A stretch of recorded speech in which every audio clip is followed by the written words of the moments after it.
Times of Sabarkantha. Sabarkantha જિલ્લાની ખેડબ્રહ્મા નગરપાલિકાની ચૂંટણીનું મતદાન આજે વહેલી સવારથી શરૂ થઈ ગયું હતું.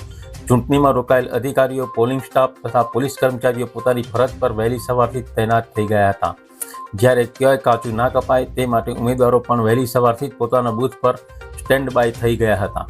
27% ઓબીસી અનામત લાગુ થયા બાદ પ્રથમવાર ખેડબ્રહ્મા નગરપાલિકાના 7 વોર્ડની 28 બેઠકો માટે 60 ઉમેદવારો ચૂંટણી જંગમાં છે, જેમાં ભાજપ, કોંગ્રેસ, આમ આદમી પાર્ટી તથા અપક્ષોએ પોતાની ઉમેદવારી કરી છે.